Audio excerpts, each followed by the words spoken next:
as well. Saber, good evening. How are you doing tonight? I'm doing wonderful. I'm looking forward to at least two very very good games. Same. About to see Singularity against Roligan. What do you think about it? I think it's one of the, like it's two of the top three teams maybe in the current meta or in the current standings, at least in LCD. I'm looking forward to some pretty high explosive games, high intensity games. Same. Especially in the jungle. Yeah. So we're in the draft phase. What do you have any predictions for the draft phase here? Now we're about to see the first three bands coming in, or six to be more precise. The first one coming from the Singularity. Nidalee? That's probably a respect band towards Ton. Probably, so, is a well-known Nidalee player. Yeah. I'm gonna expect some. Yeah, Slade, of course. Of course. It's Svein. Yeah. Otherwise, I think we're gonna see like pretty much focus on Alex Kata, as well as some of the early game champions in the jungle, since both Tran and Roligan has both like really excelled on champions, they've excelled on champions. Oh yeah. They've excelled on early game champions. Oh, that's true. Yeah, but that's back in LCD though. But Alex Katarina, that's a pretty respected pick as well. Even though we do know that Katarina might not be the best pick to pick in these sort of matches, but he really does shine a lot when he actually gets the champion in a good matchup, of course. Exactly. I'm actually hoping that it'll go through. It's been a long time since I've watched Alex Kata, which is also it's also a delight to watch. Oh yeah. Always a delight. And the same goes with the Cassiopeia band and the Scion. That's not actually a surprise. And the same goes with the Galio. We've seen a few compositions rounded well around Galios with the Hero's Entrance knockoff. Yeah, exactly. Have you seen who's left open? Yeah, there is a lot of champions in League, but have you seen one particular champion that we just discussed is open?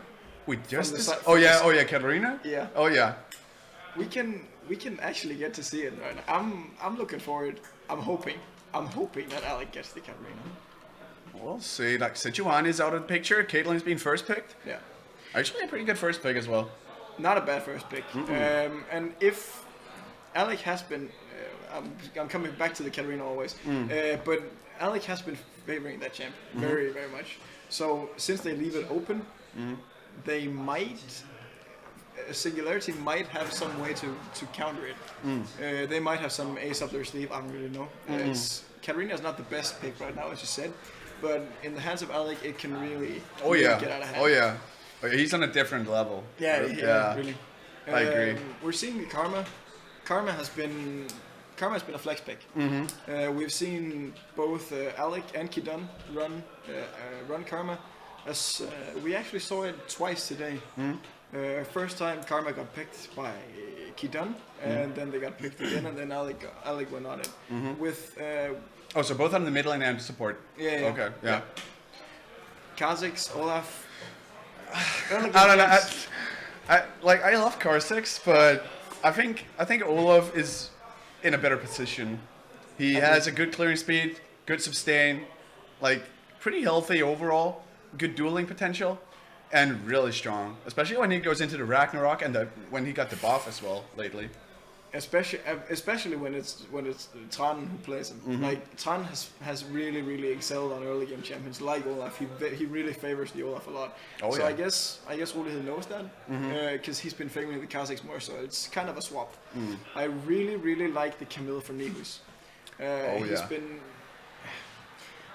Roligan has in the past they tried like to play a lot around Nihus, but in the past or in the last season or so, they haven't really done it that much. But he really excels like on carry top laners. He really wants to play carry top laners. And we've seen that a lot actually, just also in LCD in general. Yeah, exactly. There is a lot of old top laners who used to play these sort of tanks, like Scion, Maokai, you name it, and all of a sudden everybody started suddenly to change into these more carry-oriented top laners like Camille. Camille has always been a good pick, for a longer period of time. Yeah.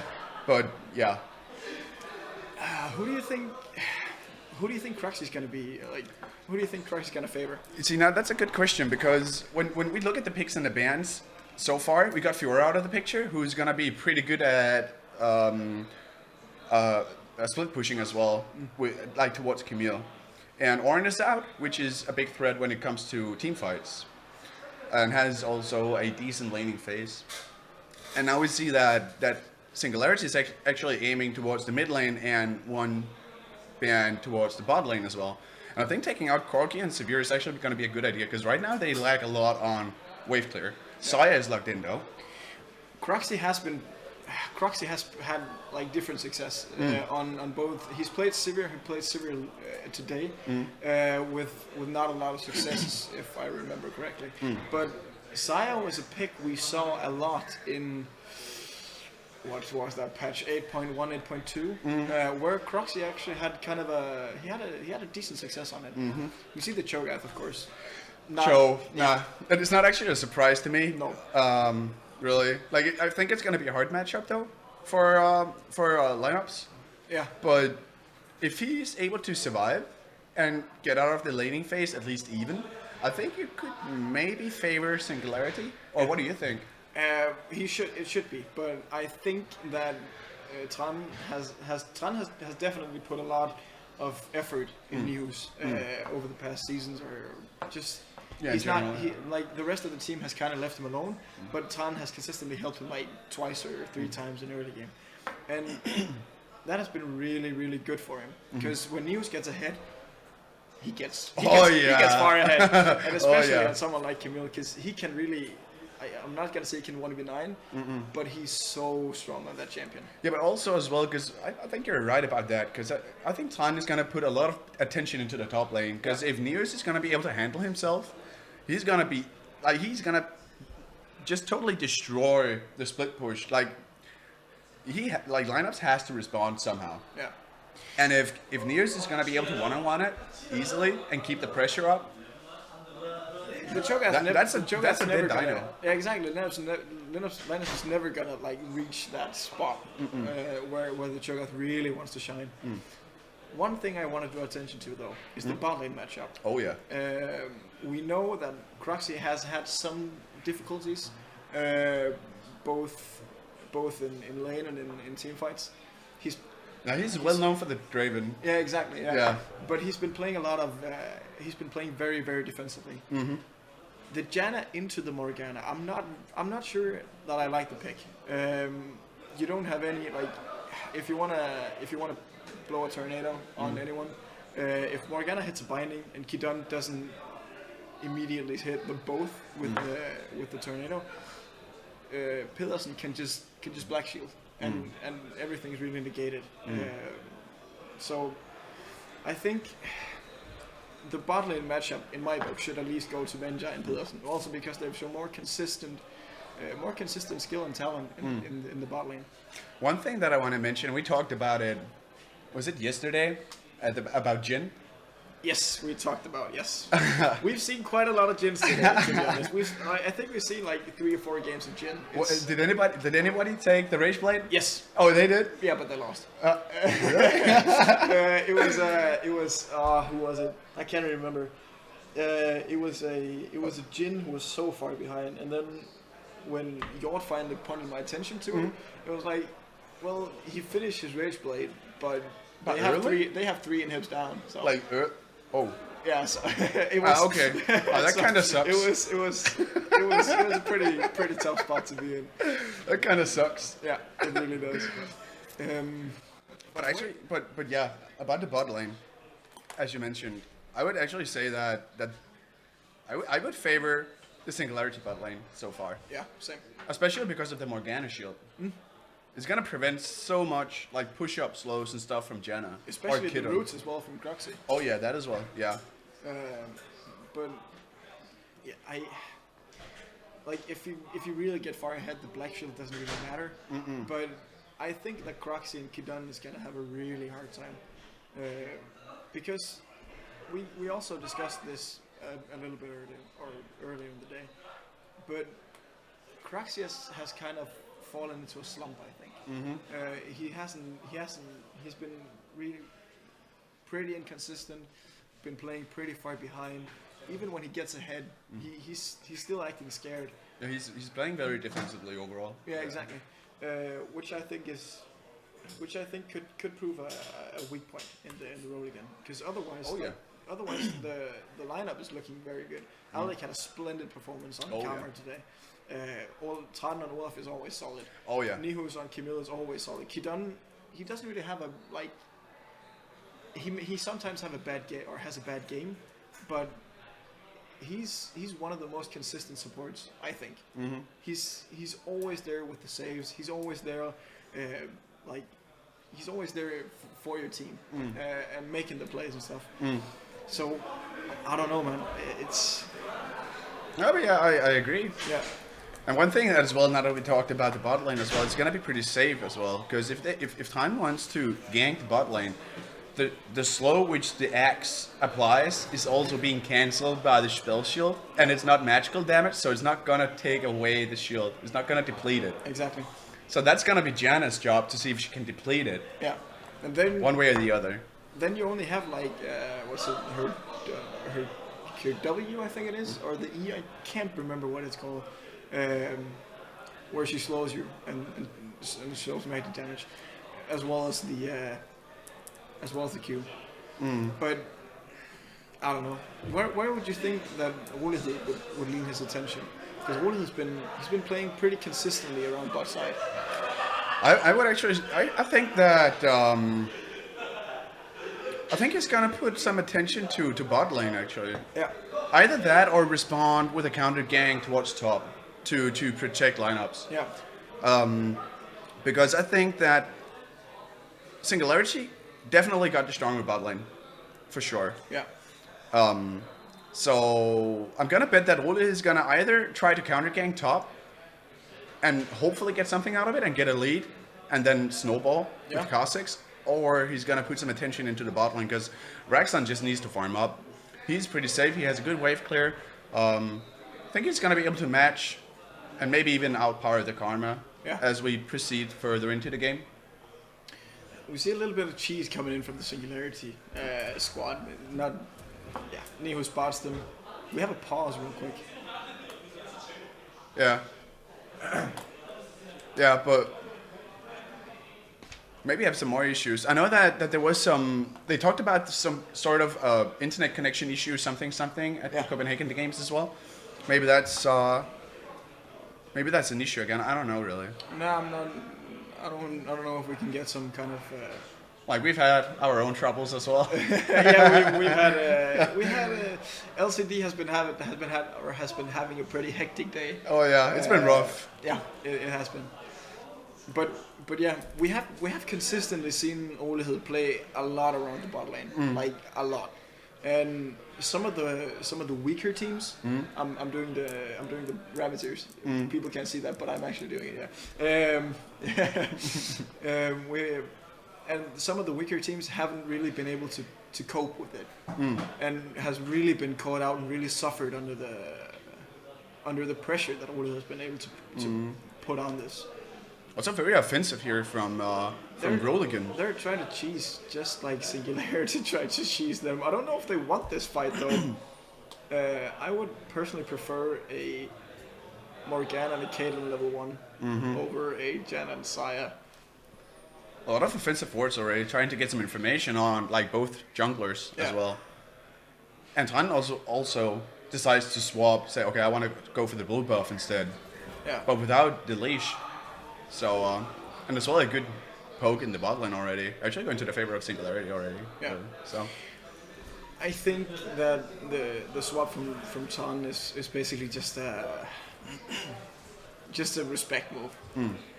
He doesn't want them to take the red, so like, they spotted me topside, so I'm just gonna secure all my buffs. That's a 3 for 3 for Pillarson. He's been. That's 100% accuracy. That's so far. So far, yeah.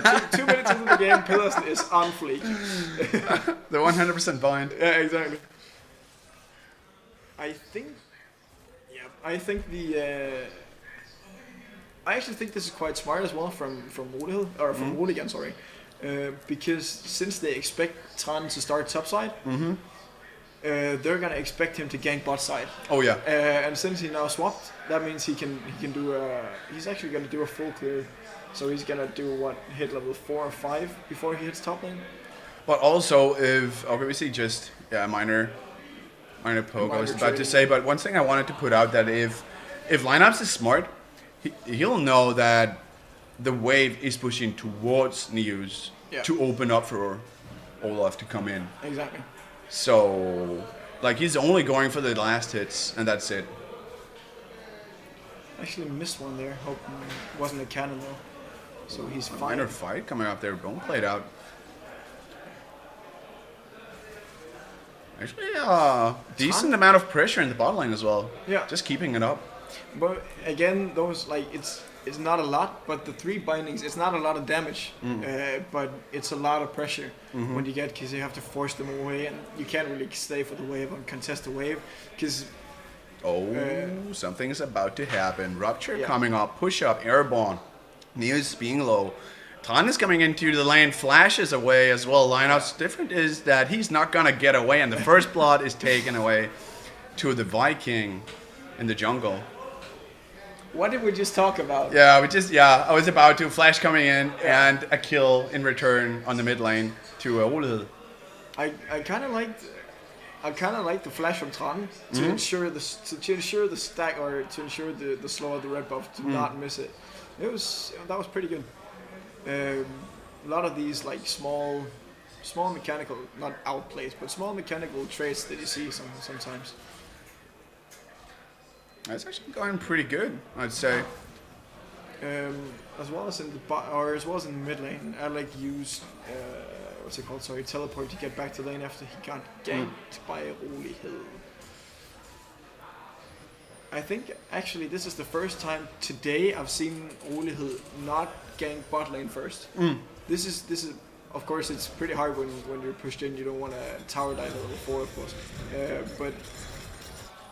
But today we have really consistently seen Ole Hill put so much pressure on the enemy bot side.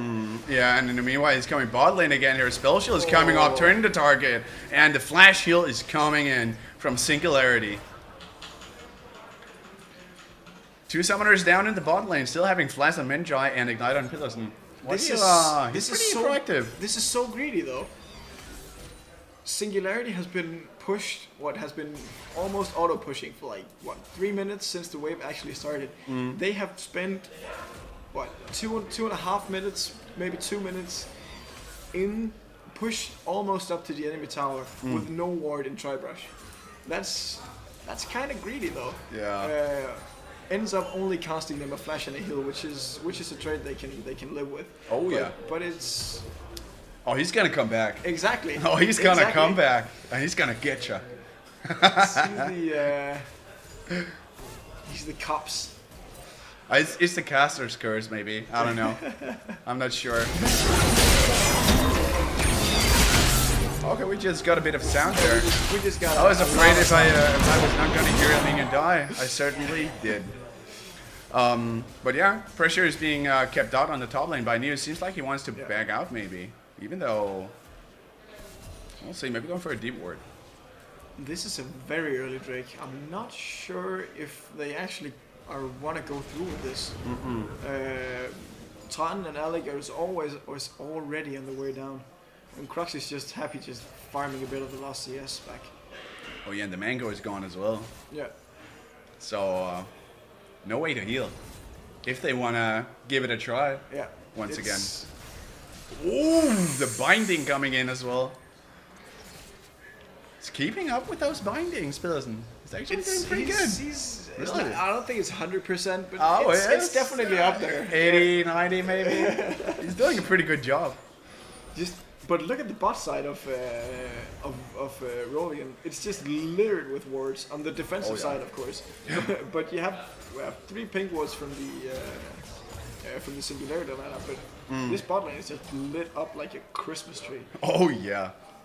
But one thing I want to mention as well is we notice on the minimap as well, they, as you mentioned, have a lot of vision in the river, but they also have a ward on the blue buff further into the jungle. So they like there is 100% chance that they'll notice Ton if he decides to do something, and the only way into the lane is through the lane itself, which means that he would maybe have to proc the Ragnarok and the Predator to get into the lane fast enough to have an impact on a gank if he wants to do something. But then again, I think the ward and the blue buff just actually timed out and left the zombie ward or whatever it's called. Oh, he's gonna remove it if exactly. Tanking a tower shot. But this is also some of the things that we've not heavily criticized them for, but there's something that we have criticized most LCD teams for. Oh yeah. And that's the lack of the rinse and repeat. Oh yeah. We've seen a lot of times where the enemy jungler or your jungler goes bot lane, goes mid lane, goes top lane, forces a flash, maybe a summoner or maybe 2 or 3 summoners, and then doesn't really come back until like 5 minutes have passed and the flash is really up again. Yeah, they don't punish him. Yeah, exactly. It could be to like just lose. Roligan is just around the bot lane, and they know that they're not going to be spotted because they have the place lit up with pink wards. And I know, of course, sometimes it can be just to relieve pressure and whatnot, but I think we've often seen the mistake of not like striking when the time is ready, especially like lack of flash, lack of summoners, etc. Yeah, well, you're right. And actually, we've seen that again in this game, even though Ole is about to come topside and he's being spotted by a ward, but we haven't seen Tan abuse the fact that the top lineups didn't have flash earlier, and it's like News didn't he kept pushing, keeping up the pressure to try to deny him CS under the turret, but it hasn't really worked. But it's exactly, which means that in this scenario, he's gonna minimize the chance for Olaf to come into the lane and do something, and now it's gonna be the other way around. But obviously, lineups is gonna he knows what's up, what's gonna happen, and he knows that Olaf or Tan is probably nearby, going in deep as well, putting a word at the red buff. So he's well aware that he's gonna be nearby. Yeah, exactly. But this is something Singularity has been very, very good at. This is getting these deep wards in enemy territory, and often when you play on stage or something it's. I don't know if it's just LCD, but we've often seen failure to recognize these wards. Oh yeah. Not buying sweeper, not using the scrying orb on your own, or scrying orb the vision flower thing. Oh yeah. On your own brush, maybe, or on your own side of the jungle. Do you think we've discussed a little bit of tidbits and stuff, mostly against Roligan? Nihus has been known for playing his own game. Oh yeah. For just being left on the island. Yeah. Of top side and just never grouping.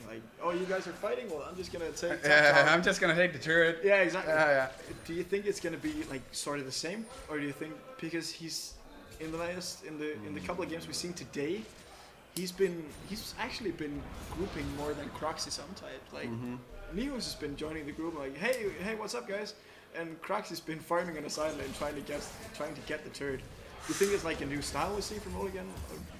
Seeing if it fits, or that's actually a pretty good question, because I think team fighting wise it would be strong, but it kind of also depends on who he wants to lock down. Because I'm when you think about it, Kha'Zix, he wants to isolate Croxy somehow, for sure.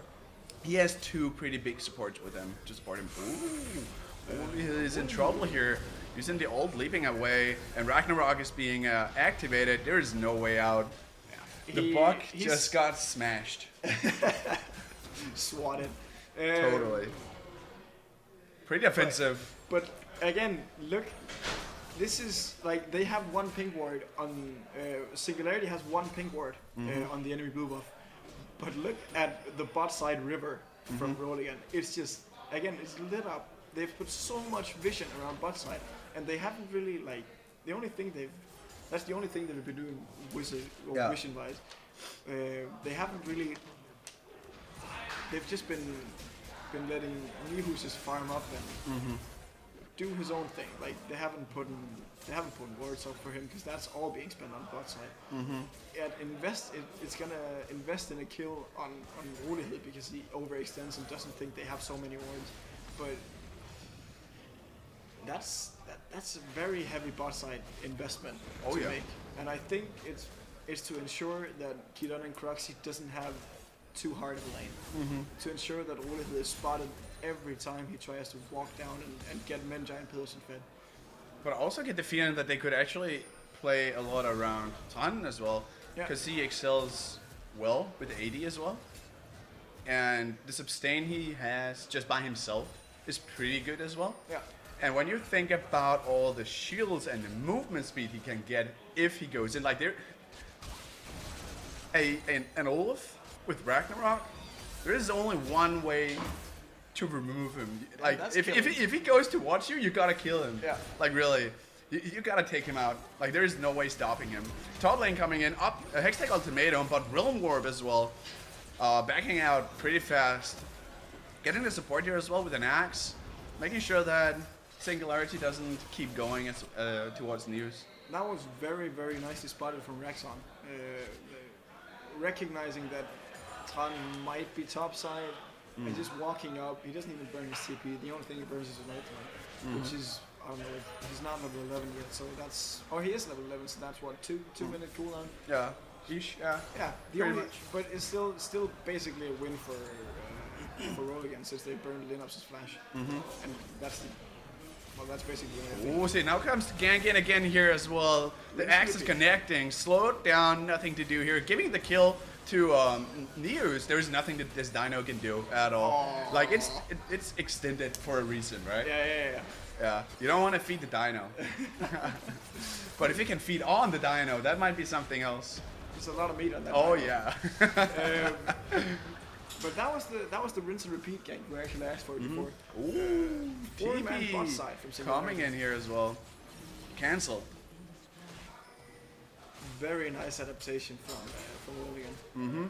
Recognizing 4-man bot side and just instantly it's like, well, we're still here, we can defend, so just get top turn for free. Oh yeah. And get like what, half HP on mid tower, and now they can give up bot lane because they're probably gonna lane swap anyways. So it's not that big of a deal. No, because they got the first turret, right? Yeah, exactly. Yeah. Ooh, damage and flash here as well. Nice. Ooh, and the monsoon as well for the Yeah. save, the push away or push up. Yeah. Oh, that was close. All of them trying to find what's it called?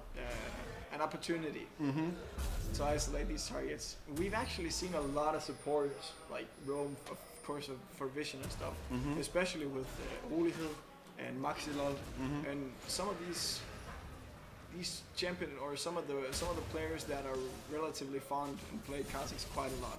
They know when they do these rotations. They know when they actually are going to war.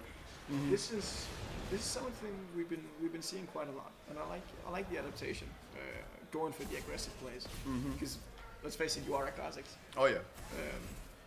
Yeah, and one thing as well that we should not forget about Kha'Zix as well is that if he decides to evolve his ultimate ability, his R, if he has Moby Boots, he's gonna be able to pretty much go on the map unseen from brush to brush. Yeah.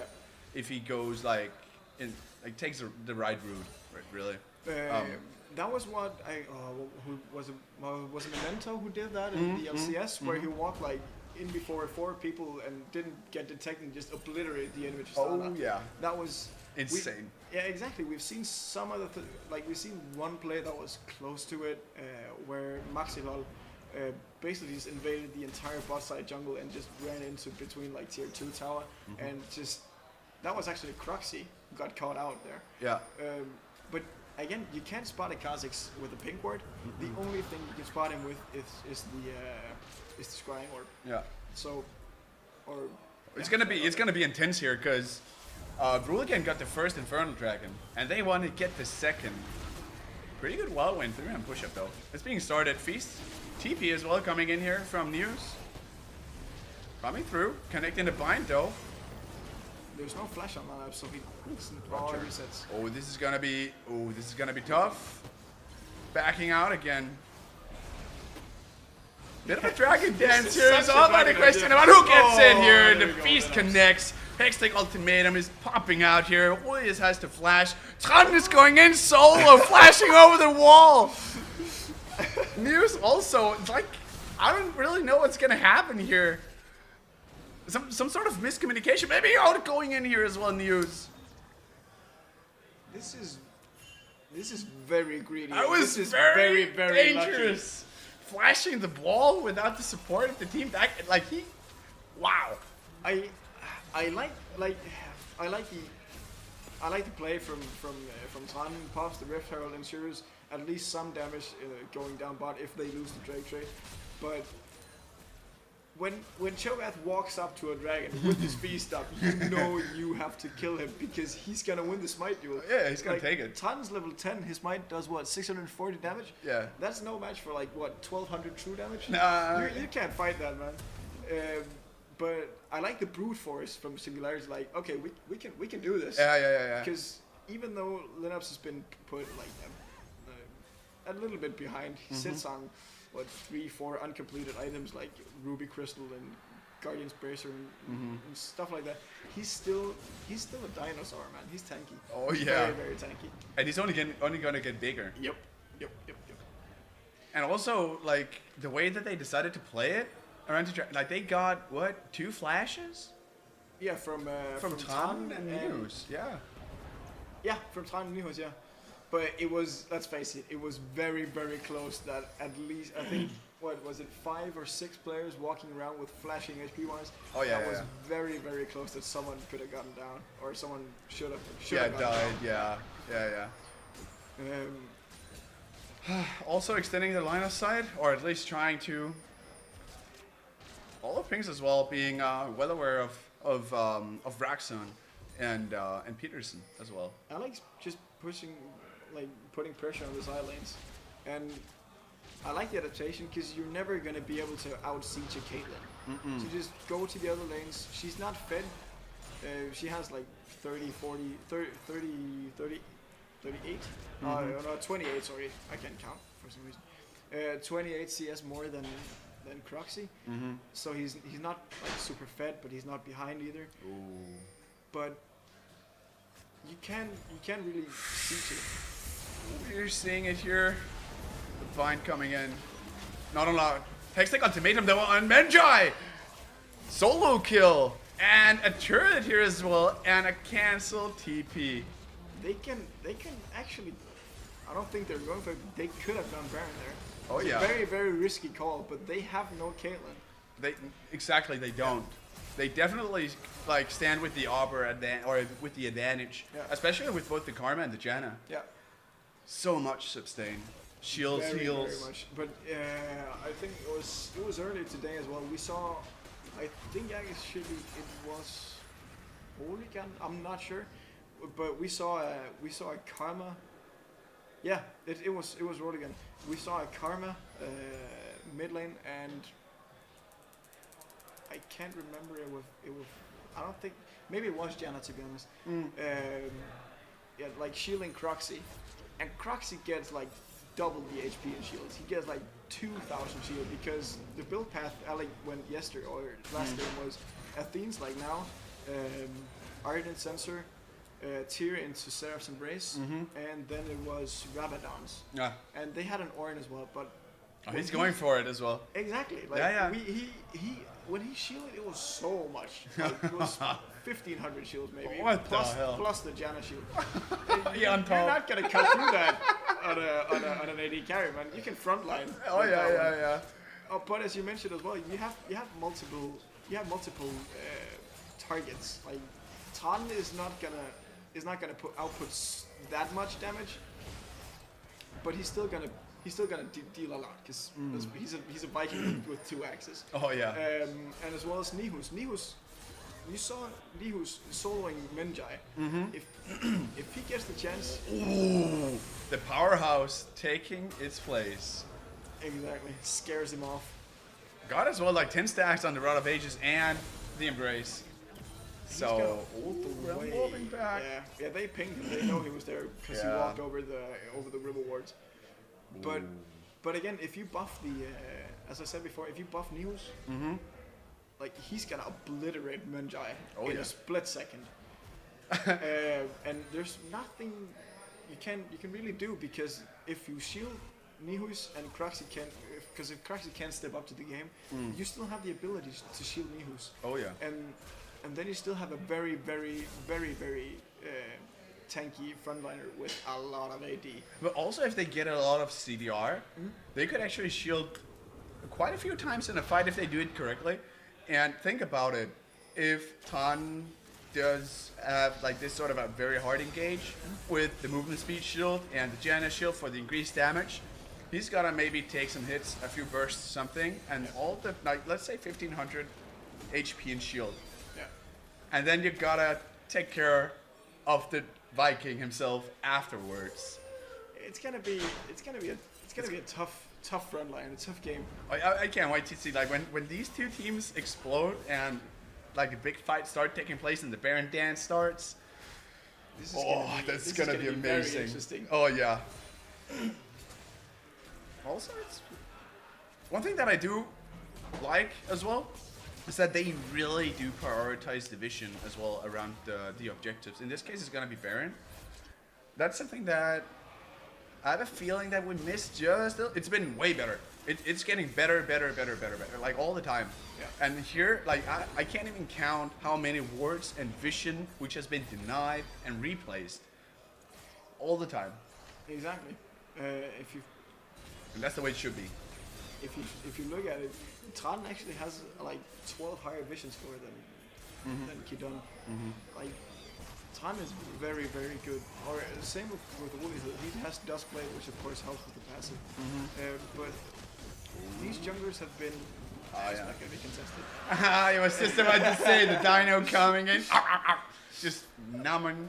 I'm not sure you want to give up a flash and a feast of the light for a Cloud Drake, even though it got buffed and it's quite strong. But it's gonna be amazing on the engage potential from both News and Tan. Yeah, it's gonna be insane, especially if they get more of those. 2, 4, and 6% triples out of combat. That's 18%. That's 18% more Viking. That's 18% more Viking. Let's go. But yeah. I like how Alec is. We've seen a lot of these carry, control, super sustain, or not super sustain heavy, but really carry mid laners, which that really want to get in there. Ragnarok is being triggered. Yeah. Make sure that he's not gonna get caught and die. Good choice. Yeah. But it's gonna. Oh, he really wants to get in the mid lane. Go the other way around, man. Yeah. You don't want to go that way. I have to walk longer than.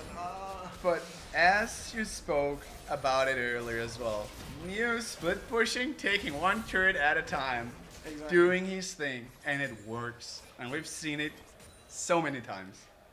I honestly can't believe. I don't think I can count how many times I've seen that scenario. It's just. He's doing an amazing job at it.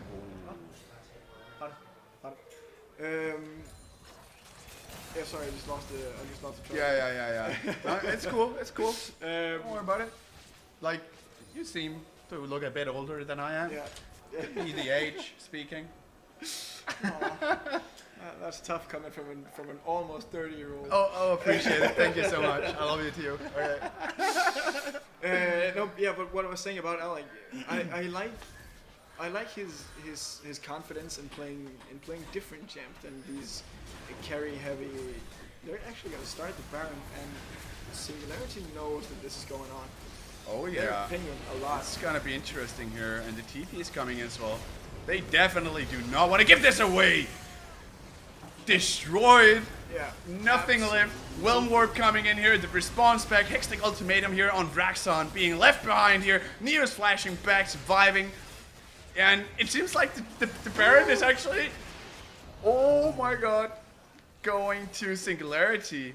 And Rupture and Feather Storm coming in here to deny the push-up. There is nothing they can do right now. I'm not quite sure about that call. They're starting Baron with, like, look at the place. It's not littered with wards, but they know that this is going on. Oh yeah. And you have Cho'Gath bot lane, but he has teleport. And then you have like 2 or 3 people in the mid lane, one in the top side jungle. Why would you ever start a Baron? It doesn't make sense to me, because if you take a fight, you give away the possibility, like, Cho'Gath can frontline, they can get a super good position. Whereas you're starting the Baron, you're trying to rush it down, but you're not sure that you can do it. Ton is waiting in the back here, coming in one step at a time here. Righteous Glory and the flash from Peterson. Ton is moving back here, Rupture onto Alec. I was actually quite sneaky. He was just waiting in the mid lane, said, are you ready? 1, 2, 3, let's go. But still has Ragnarok though. I'm really not. I don't get why they thought that was the right call. They might have seen something that I don't, which is of course super possible. But I don't think that was the right call to make. I kind of like it though, just a bit. Yeah, it's kind of like a sneaky Viking. Like what's bad about a sneaky Viking? Trying to play Evelyn or pretend to be an Evelyn maybe. Guys, can you see me now? Can you see me now? Thinking he's Twitch or something. No, but again, I really don't get the Baron call. No. You have pressure. You have the sideline pressure. You have midline pressure. You have everything under your control basically, and then you blow it away for what? For nothing. You gain nothing from that Baron. You gain, like, you know that there are people in mid lane. You know there are a teleport Cho'Gath in bot lane, and then you gotta, like, You kind of force it.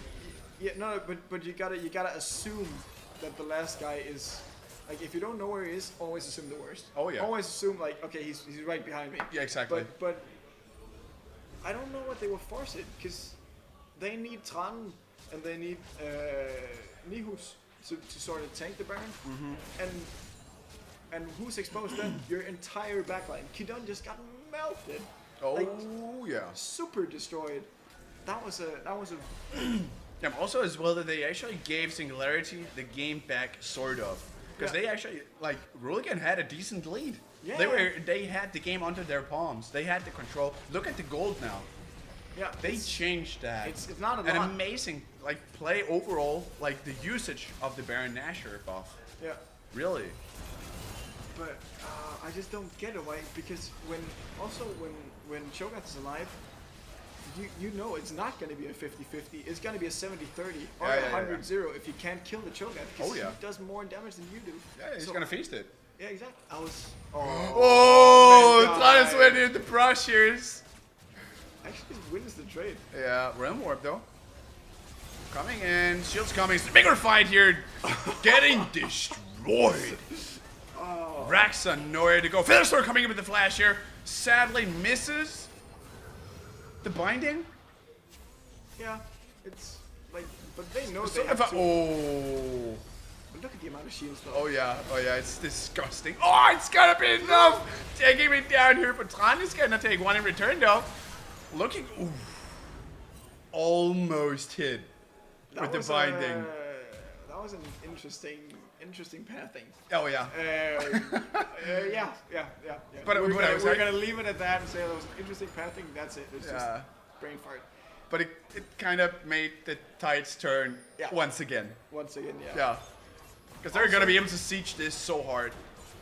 But also, if you look, again, if you look at the vision, top side, they know, like, they had vision on Tran, and they had vision in the top side, red side brush.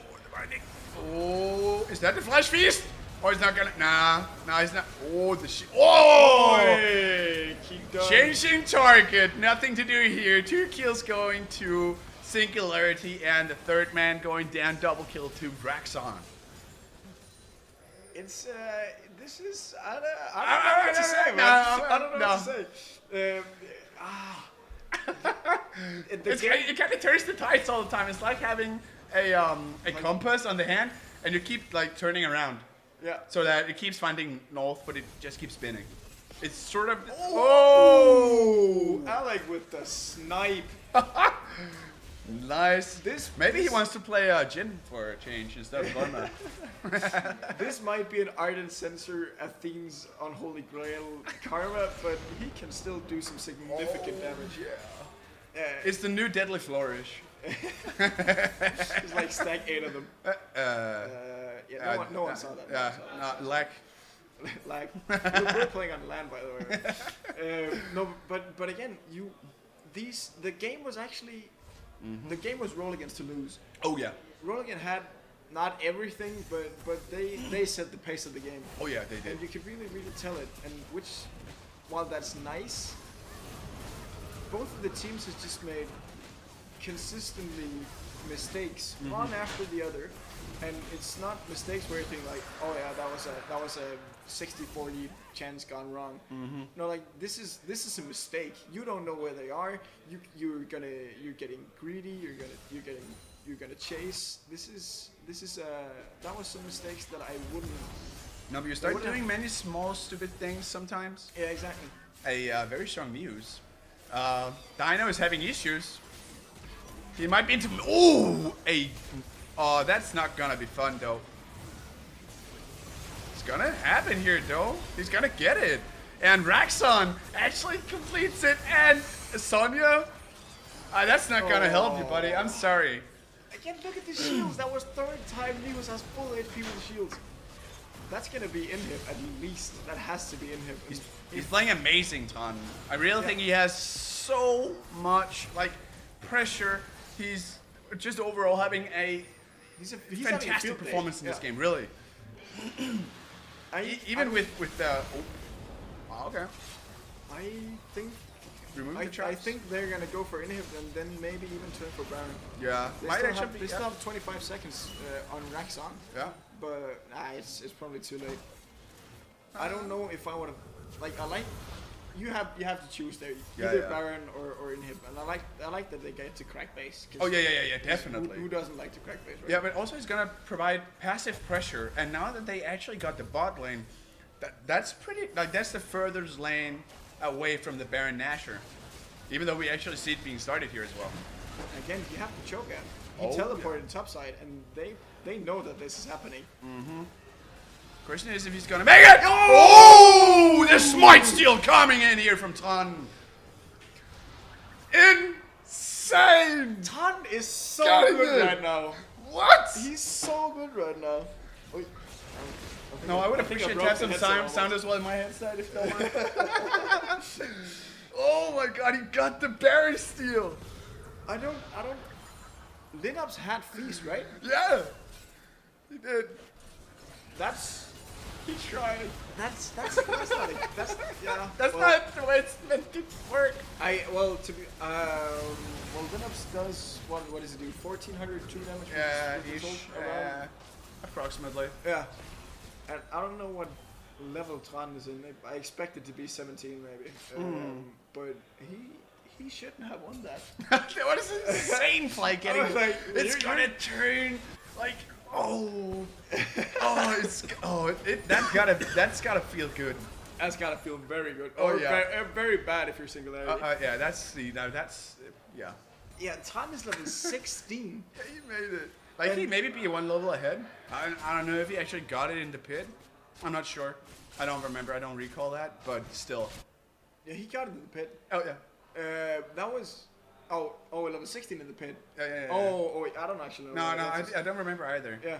But anyway, it's not gonna change the fact that they got both the smite on Oil and they got the feast damage. It's maybe I don't know ish. What? It's a 2000. Yeah, combo. yeah. Give or take. Yeah, give or take. Yeah, exactly. But And outsmiting it with with what 800? yeah, 850. Yeah, kind of. Yeah. At first I was like, Tanda, Oh, that's gonna be you're 900. gonna flash in and like you can outsmite that. And you're like, oh shit, he got it. I gotta make up for the last flash I did over the Dragon Pit wall, you know? I might fucked up back then, but look at this, guys. Yeah. I got it. Easy game. Croxy just used his QSS. Yeah. We've seen, actually, like, it's not a super Chad build, but it's decent build.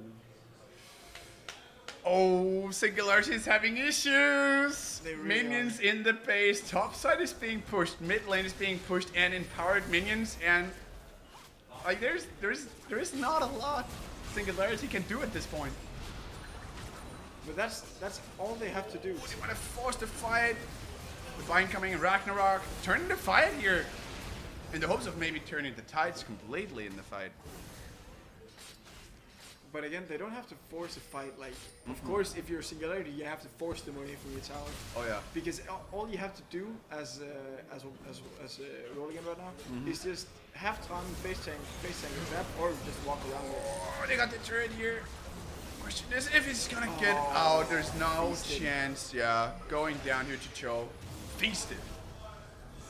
Oh, and the Realm Warp trying to get close in here. Flashing, and Croxy's out alive as well. Double flash, triple flash, and actually turning it here with Hextech Ultimatum coming in here and lineups. He's very low, and the Hourglass as well here on Raxlin. Nothing to do. 4 men alive. Keep going. The long jump here from Muse. This could actually be game. Did you see News onto Roligan? Roligan had like 150 HP. News also just walks away from him. Like, you can walk out. It's fine. It's fine. I got you. I don't mind. Oh, the shields. Not gonna walk away from that one. What? But our first game to a Roligan. Like I told you, my predictions. I'm gonna take it like 2-0 to Roligan. Yeah. Tonight. I told you. I was either on 2-0, 2-1. You can't go with 2 bets. You have to choose one. Yeah. And, and you can't do that. You have to go with like 2-0, 2-0. I can't go with the same thing as you can, though. Can I? So I have to go with 2-1. Yeah, exactly. So actually, you're gonna give me the win here.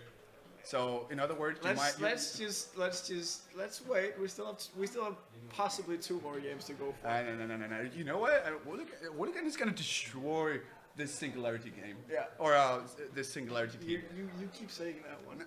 No, I think so. Really, I believe so. Like it was Tun. He's so like we talked about it as well earlier today. I think he's doing an amazing job in the jungle because it's overall.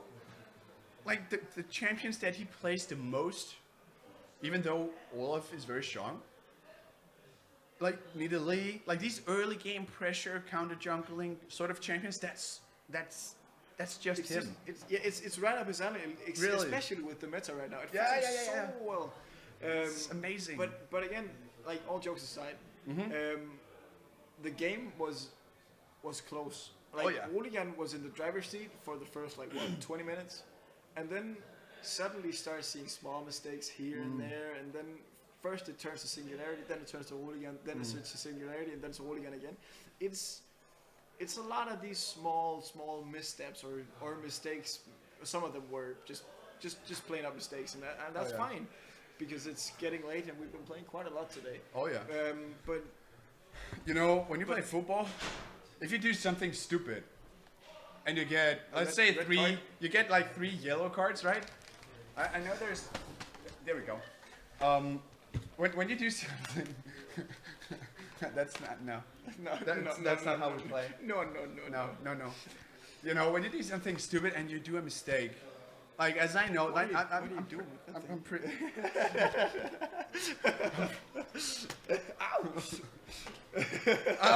I want a new co-caster.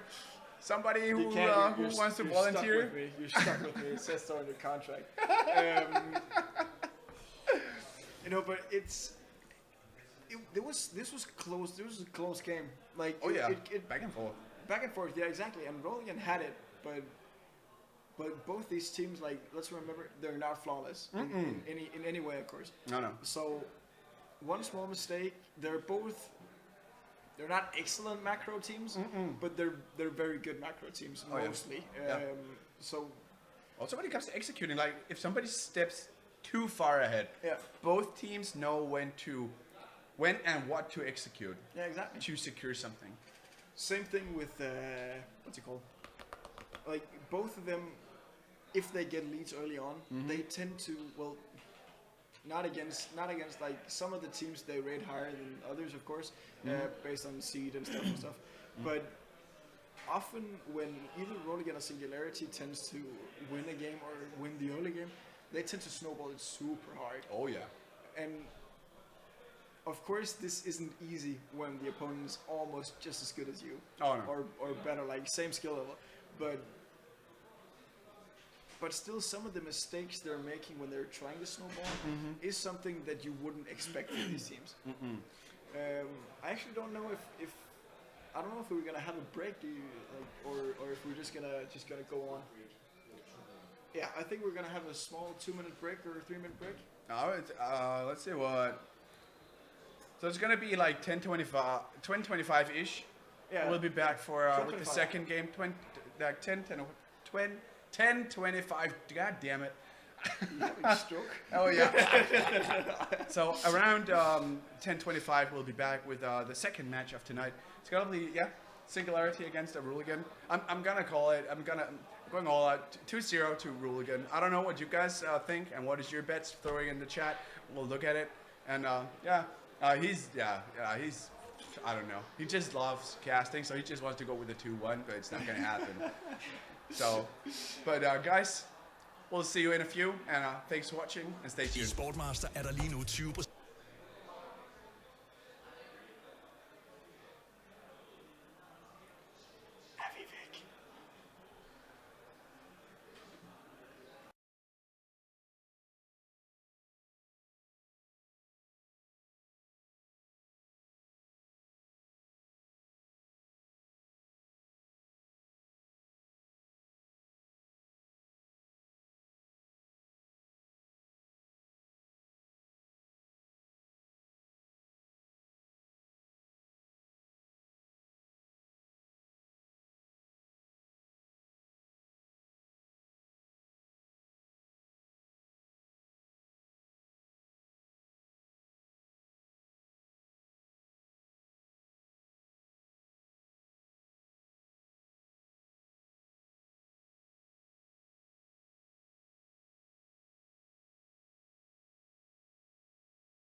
We go.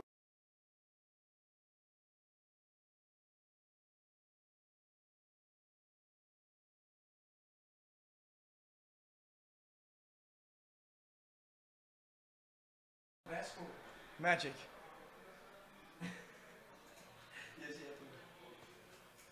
Like I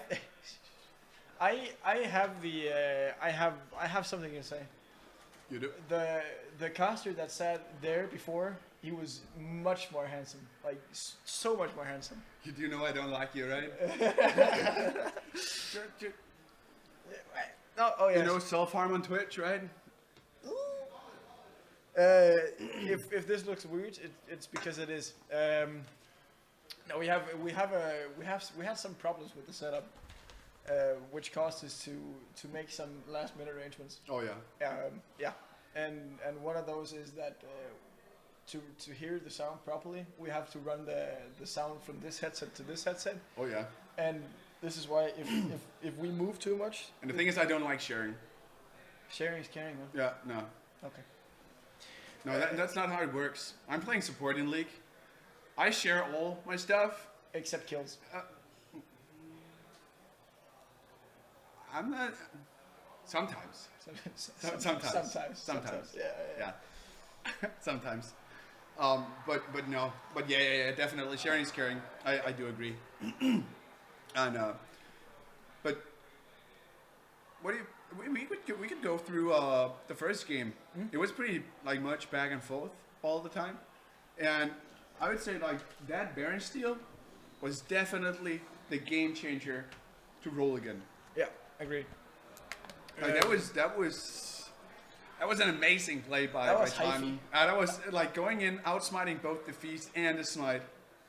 But it was like, of course, it was a game changer. It meant that Roligan had they could close the game out faster. Mm-hmm. But I'm not sure how the game would have went if Singularity would have gotten the Baron, because the last. I think they used the first Baron pretty well. They got like 2 towers mid and towers top. Yeah. A few kills as well. Yeah, that's true. Yeah. Maybe I'm underrating them, but yeah, I thought that. But again, Roligan is just a better team. Or no? I'm still going for the 2-0. What is the standing say? It's 1-0 so far to Roligan. Oh no! I'm in the standings in LCD. That's not That's a part not of this. relevant, or- That's not a part of That's not a part of this okay. tournament. This is that doesn't count. You can't do that. Okay, that's true. This is all for. To be fair, this is the transfer window. So, but I just had something and then it completely slipped my mind. I don't know why. Oh. It's the age. Yeah, I'm so old now. But my producer's telling me to just be shush. louder. Oh, you can just shush. I can take over from You here. can take over. Yeah. Okay. No. Nah. I wanna be part of this, man. I would probably dry out as well if I had to talk all the time. It was not like Roligan felt so much in the driver's seat all the game long until they made a couple of mistakes, and that was the same with Singularity. When they got the Baron, I don't know, did they use all of it? I don't. How much time is the Baron buff? Like it's what 2.5 minutes? Yeah. Yeah. After like a minute and a half, they just got almost completely wiped. No, that's true. Because they got greedy for kills. Rexon ults in ahead of everyone else, and when he just stands there and warm up, I was like, there are 4 guys here, and he just got deleted instantly, and that allows like Roligan, except like it doesn't matter if they have Baron if it's a 4v5 without the mid laner. You can just curl up and roll over. Yeah, but also they lose so much damage and so much wave clear when Rexon goes down. Like on the rise, he was he had actually a pretty good performance, though we did see a few misplays. But I'm pretty convinced that if Rexon was able to stay alive and not maybe being caught by a Hextech ultimatum engage from Nears,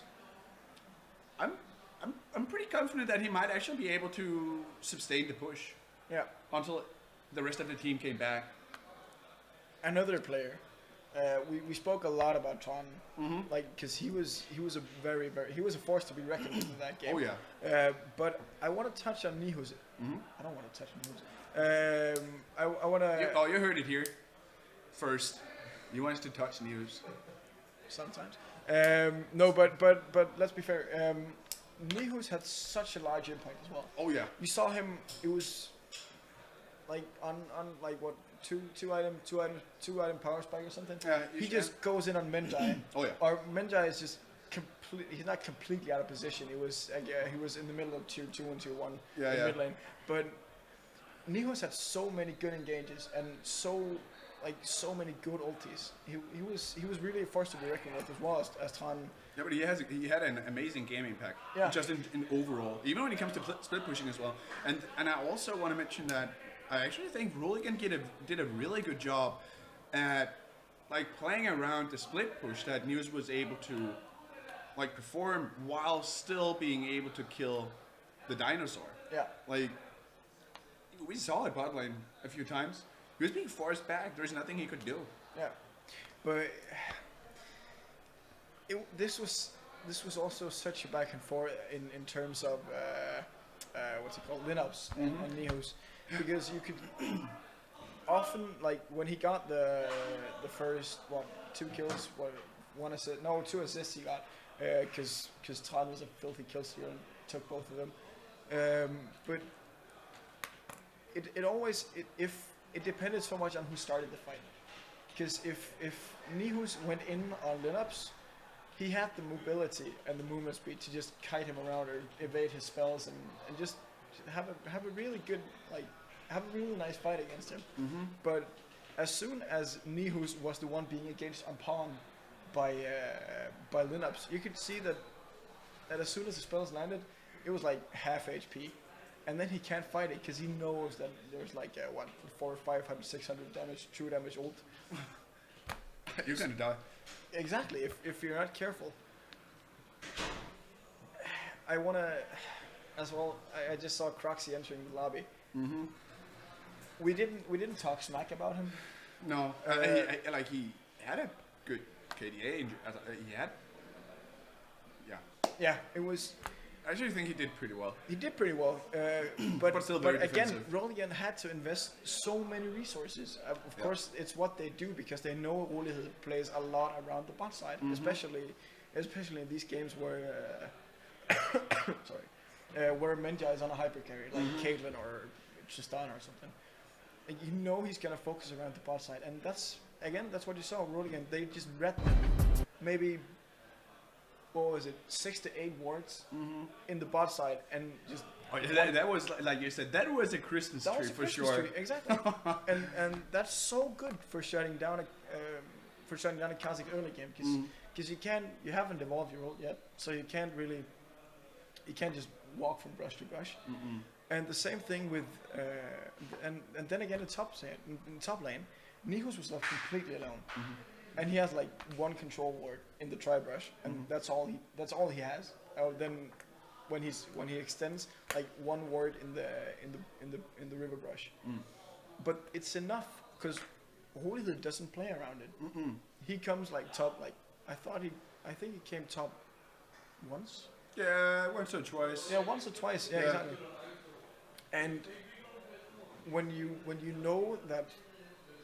know that they have such a large amount of wards in the bot lane, like, okay, just give up on it. Yeah, because you're not gonna get in. Exactly, because you know that Menja and Pillarson, they will have pressure advantage, because they, like, both in terms of the champions, and often as well as Menja and Pillarson can often like push them out because they're just more oppressive in lane, whereas Croxy plays very, very defensive.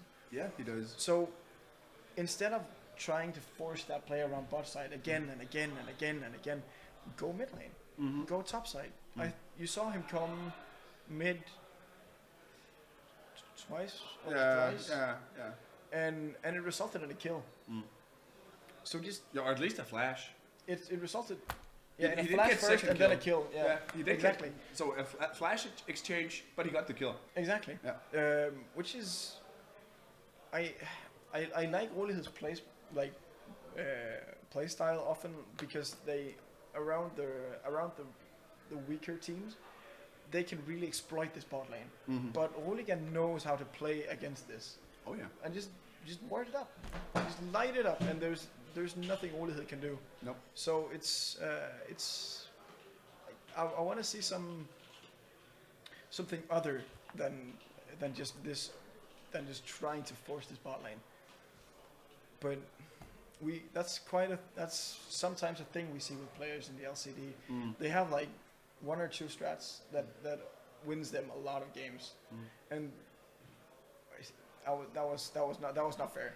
They have one or two strategies that they play mostly around, and of course they're good, but they play a lot about these strats, and the reason that they often win is because the other team doesn't know how to play around it. Just like Sabi with the new lineup. Yeah. Maxilal. Yeah. He plays extremely aggressive. Very. And I think he's good at it as well. he's very good at it, but he did carry, or not carry, but he did have a very, very high impact on that game, or on 2 or 3 of these games, which is, He's a well-known good support. Or I'm support. Oh my god. I think Don't mind me. The last time Don't mind me. I'm just the last time we saw support in the jungler, or in the jungle, Yeah. that was No, that but was it's kind of. that was touch Yeah.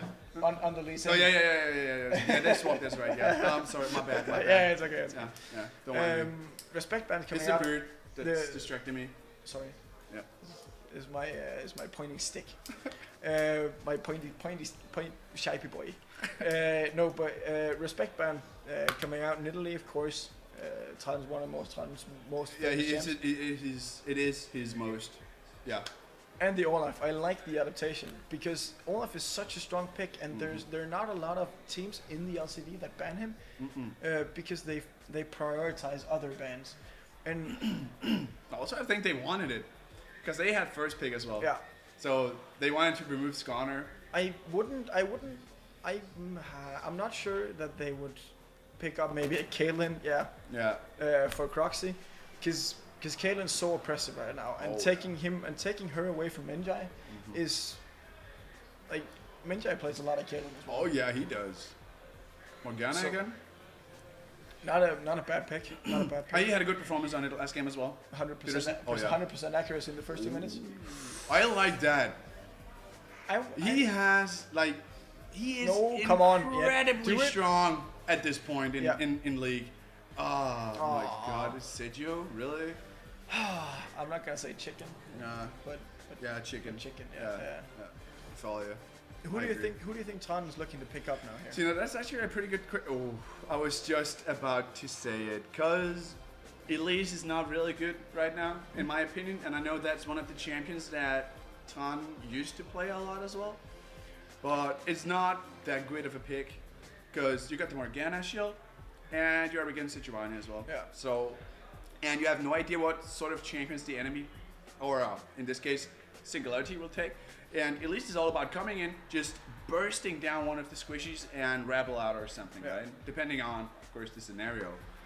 And you have no idea what to do. But Zac, with the long range engage, with the elastic slingshot, the clear speed, overall the kit itself and the CC he provides is amazing.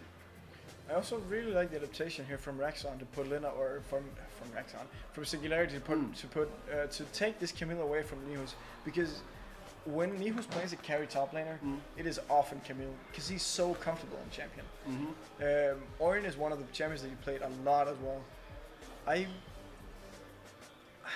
Maybe they would take a Cho'Gath here. I wouldn't mind seeing it, but I like Nihus. Maybe they could actually go for Aurelia because Oh, yeah. Nihus plays a lot of Aurelia. Yeah, but that's not that could be. I'm not sure about the Camille matchup? Aurelia Nah, matchup, nah.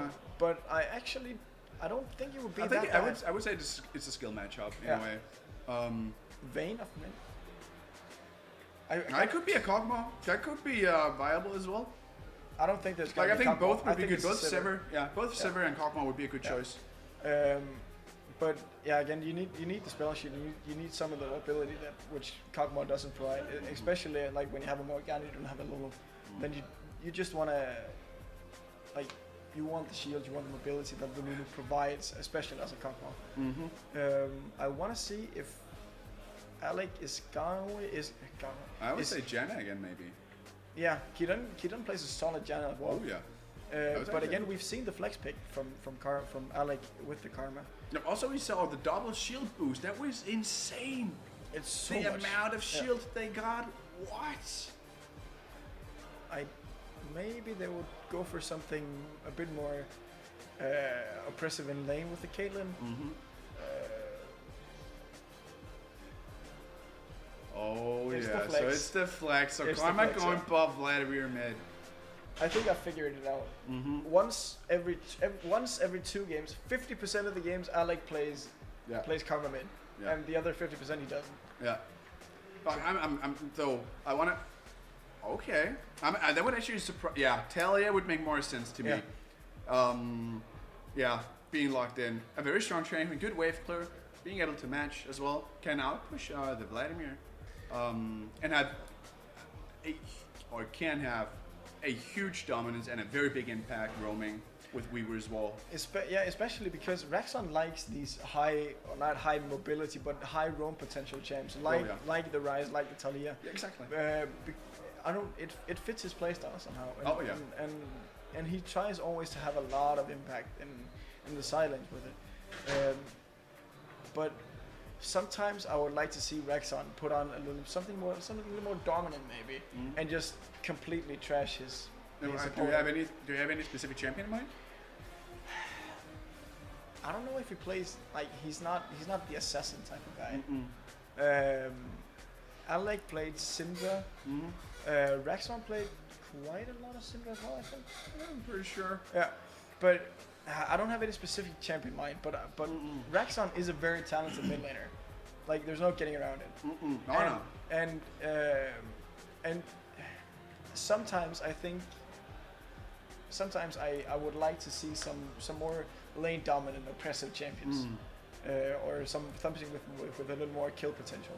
But then again, I can't the point here is of course for Talia to push the lane as much as possible to make it hard for Alec to see us under the turret. Yeah. But while doing so, she has no escape options, right? Exactly. So if Tan decides to come by with an elastic slingshot, Raxton needs to be very fast on the keys to make sure that he's gonna push him away with the stone. That's true. Otherwise, he's gonna be in trouble. Because there is ignite pressure, like he has kill pressure on Alec with the ignite. He wants to do something, and if he gets ahead, that's gonna hurt. That's gonna hurt. Yeah. That's gonna hurt a lot, especially with the CC from both Jax and Zac. It's gonna be deadly. I actually didn't see. Did you see Nihu's last game on Camille? What did he take as a rune? Did he take Executioners or not? No, Conquerors? No, yeah, I think yeah. Did he? Yeah. Yeah, because I wasn't sure. I hadn't really. I gotta be honest. I actually don't remember. No, I was actually thinking about Ivory, right? Really, but I'm not 100% to be honest. About what? Sorry. Ivory. Oh, Summon Airy. Yeah, Summon Ivory. Yeah. I was like Ivory. That's a bone. Yeah, nah, it's Ivory. It's Ivory. It's the name of the fox. It's Airy. No. It's not the same. It's like A-E-R-Y. Yeah. Airy. Avery. Airy.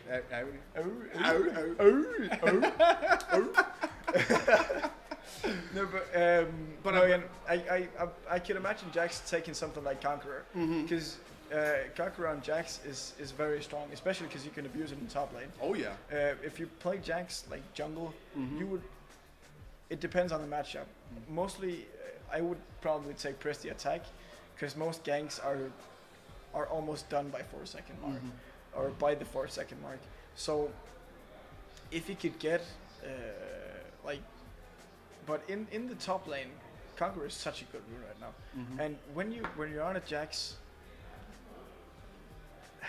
I think it's a good matchup for News. With the counter attack, if Lineups decides to go in and do the Hextech ultimatum and shutting him down, he can just do the counter attack part. That's actually quite a lot of the duration of the ultimate, just going into the air. He can't do anything at all. Especially with a lot of Camille's like true damage from the Q from the reactor to the Q. Well. That's a lot of damage. Oh yeah. That's a lot of damage negated, mitigated. But the thing I was gonna say is that mostly you take Conqueror when you're in when you're against a tank heavy team, because it's very very good at shredding tanks. News has something in mind. Exactly. Oh, what the? Okay, that was weird. Notice. Oh, I'm sorry. I'm looking at the wrong side. My bad. News. He has Conqueror. Yeah. And He wants to do some damage. That's gonna hurt. That's 20% true damage. Yeah. That's gotta hurt. When he smacks you with that stick, oh, you're going back to the fountain. Yeah, stick. He's gonna smack you with his. He's gonna poke you with a stick. I'm not even gonna comment on that because it was such a low blow. He's angry. He's very angry. Just gonna poke him with a stick. You like getting smashed with a stick? No, sorry. So, but yeah. There we go. I want to see the same level of impact from Ton. Oh yeah. Because he is such a good jungler, especially on these not high mobility, but these early game junglers that like really in your face. Mm-hmm. But yeah. But Roligan has the opportunity to match it now, which I kind of like. But I think we should. I'm gonna keep my eyes on Roligan this game for sure, because I really want to see something more of him. He's not bad. He's not bad in any way, but he can be very very predictable in some of his pathings, which what you also saw in the last game, where Roligan just basically read him like an open book. Yeah, but also something that I would love to see as well, and that's never happened yet, is when somebody starts playing Sack, he has, because of the cell division he has on his passive ability, he has the ability to do some very early dives, to do some very aggressive plays, which can have a devastating impact if the scenario is correct, set up right, of course. I'm gonna be fully honest with you. I don't play that much Vladimir, but I like the adaptation from Alec that he takes minion dematerializer. Oh yeah. Because he knows he's gonna get shoved in mostly. And he's gonna struggle. Yeah, exactly. And I'm not quite sure if it's in the kit normally. Because I'm not so sure about the runes, but I like the idea with it at least. Ooh, good counter attack. Yeah. Trying to push him away though, but actually a pretty good trade. Lineups tried to outplay it with the frame perfect E, but fortunately for Newhoos didn't happen. It's also again damage. Or we're gonna see some action in the jungle here. Roligan and Ton is gonna go a bit of head to head. Giving away the blue maybe. Oh, never mind. Got a ward though. Oh, and Alec. Alec is having trouble. Pool coming in. Oh, the question. Oh, he's got away. Oh, the outplay with the Q there in part Q. Oh my God, that was close. First blood. If the Q had hit, Raxon would have died. Oh yeah. Oh, that was so close. Trying to flash queuing it with the empowered Q. Yeah. That was actually, like, if he waited for just a bit longer, if he had the wallet or not the wallet, the time on his side, that would have been. That could have been game changing. That would have been a kill for Alec. Yeah, lane wise, yeah. Wow. Peterson not doing that well this game with the bindings though. I think he heard me say when I would like to play, like, see him play a little bit more pressing. Maybe a little more lane dominant. I wouldn't have expected a tower dive from Natalia at level 3, But I'll take it. Oh yeah. I'll take it. Also as well that he actually changed out his ignite for Yeah. teleport as well to get back in the lane fast. Problem like pretty common. What is he? Nihus roamed down, or not Nihus, Lineup, sorry. Lineups roamed down and was actually in the... Good damage. Oh, the gank coming in here from Roligan, trying to double stun. counter attack and leap. Let's go. Well played by News. This is... But I'm kind of... I didn't see the wave, to be honest, like how the wave was manipulated. But I like that Lineups has the time to go all the way down to 2-1 turret in mid, come back and still be at a CS advantage. I didn't see the wave. No. Nothing more happening. We both anticipated more, I think. Yeah, I was kind of hoping for something. Yeah. A big stick, maybe? Yeah, a big stick. Yeah. You're gonna be sorry you said that, you know that, right? I'm gonna poke him with a stick. But yeah, but the pressure in the bot lane is definitely making making it very hard for Minjai to try to keep up with the CS. He's 10 CS behind at this point. If they can keep up this pressure on Roligan, this could actually have a devastating effect, like as the time goes. Yeah. Because if he's 10 behind now, maybe in 2 minutes or 10 minutes, he's gonna be maybe 35 or 25 CS behind and just keep scaling up. And in the end, that could be an item, or the finishing goal for an item. Yeah. This is...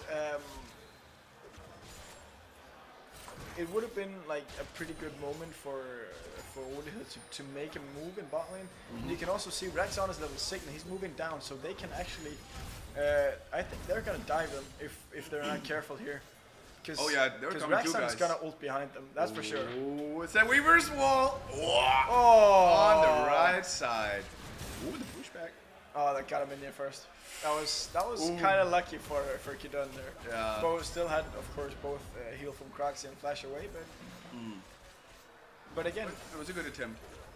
Also taking some of the pressure off the ball lane, giving Exactly. Menjai and Peterson a breathing room. Exactly. That's Which gonna be nice. I thought that Roligan was actually gonna do that before, but he was of course busy in other parts of the map. But I like the aggressive play as well from Raxon. Mm-hmm. Like he knows he can push out the wave, come back, doesn't leave it, doesn't lose CS, and still has the time to roam down bot lane. Doesn't really gain anything out of it, but a cooldown. No, but we saw it in the first game as well with the Worm Warp in the beginning on top lane that he was very close as well to deciding to go in. Like he's pretty active on the map in general, like all over the map. Yeah. Which is something that I really do admire on Raxon. I think he's doing an amazing job when it comes to that part of the game. Yeah, I agree. Also, when we saw it here, maybe a bit too far into the lane with the Weaver's Wall, but okay, that happens. That was dead end. Try again next time. Exactly. But he's there, and we saw it the first game as well on Oh, that kind of sucks. That kind of sucks. That was cheap. Yeah, that was not nice. That was not nice. I guess. What if Han wanted that red buff? Yeah. I'm pretty sure he wanted it. But again, I'm pretty sure that Roligan and Lineups wanted the Baron last game, and Tron took that one away. Oh so my god, the true damage coming in here. Don't play. Damage reduction coming in. Ulti being activated. Yeah. Near's trying to turn it around. I'm pretty sure he just wanted to force the ultimate. Yeah. Um, Getting like all the defensive stats off him if he wants to go in for another trade or maybe even going for the kill. Exactly. As well as you have the Hextech ultimatum, so you can like ensure he has CC. But I'm not sure who wins the trade, because if Nihus has the stacked Conqueror, oh yeah, I'm pretty sure that Linux's gonna lose out on that trade. I think so, especially with the Sheen proc. But he's just gonna go back and teleport back to the lane. This leaves Singularity at TP advantage if they want to do something with yours. Rexon still has his ult on a cooldown, but of course it's not as long as the TP cooldown. Pretty sure Alec is gonna teleport back to lane as well. I'm not sure though. He's gonna keep it. He's gonna keep the teleport. Yeah. Actually, think that might be a good. I'm pretty. Yeah, For I the- agree. I agree. Yeah, but also News doesn't have TP. So, and he knows that lineups does have TP. So if they decide to make a play, they need somebody to be able to respond. And especially now that they have the Saya, or I'm sorry, the Talia ultimate on the Weave as well. And Lineups is actually teleporting back to lane. He just walked. See now, that's gonna be interesting because that's gonna give an advantage to Roligan when it comes to TP if they want to set something up. Well, you still have the ultimate from Raxon. Yeah. Oh yeah. That's, yeah. So it's gonna kind of negate it, but you still have the ability to be there faster. Oh yeah, but I'm more like lineups. He doesn't have the opportunity to support the rest of the team in case something happens. So News and lineups in this scenario right now will have to stick together or stick to the lane. Yeah. Where, like before, they could have done maybe a 5-man switch gang something, right? But Exactly. they can't do that now because of lineups deciding to TP back to lane. So, so instead of having the advantage to being able to have a good damage, but instead of being able to have a 5 versus 4 fight, they made the fight be a 4v4 fight instead. In case they wanted it. Let's slingshot coming in here. Flash force. Disabled here though. Yeah. But flashing out. Good choice. Oh, the Oh, pullback here as well. nice. Chill Smite coming in here. And the Glacial Prison. Looks like Ton is having issues here. Oh, no, never mind. Alec is trying to desperately kite the way back here, but not going to be enough. It's going to be 1-for-1. Kill going over to the Peterson or Peterson. So that's like it's a decent trade still for Alec, but I don't know. It was slight misstep from Raxon to be there when he doesn't have any vision. And he hasn't seen Ton. Peterson with those bindings, damage. man. He's on point. Oh, yeah. Yeah, he's doing pretty good again. He's doing I don't know. very, very It's good. going to be hard to get the 100% bind hit. But yeah. we're also longer than 2 minutes into the game, so That's fair enough. but that's actually at this. Oh, look at what Oh, there is the double flash synchronized heal. flash there, yeah. Whew. That. Spicy. Oh yeah. That could have. Oh my god. If they got that, and the damage with the pro build. But again, look at the damage, or look at the damage. Look at the damage. No, look at the warding from Roligan. Much less wards. Much less wards. Many less wards. Not as many wards. There we go. You have 2 pink wards, one in Tri-Brush, one in River Rush next to Drake. But I mean, of course, it's easier when you're on blue side. But because you have the ability to like get into the river and still kite back and stuff. But Yeah, that's true. I'm not sure if Roligan knows that they don't have don't have a lot of wards. Because again, he hasn't been playing around the bot side as he normally does. Oh, he's gonna get spotted. He has to be fast here. Oh, going in. Ulti coming down, pulling back Raxon. And goodbye to you. Thun getting another kill, I was about to say, having an impact for another one. So yeah, in the meantime, Top is having their own fight here. Lineups being very low, flashing out here. Question is if he's gonna not get even it. needs to Good, flash. nice, and lovely one-on-one top lane.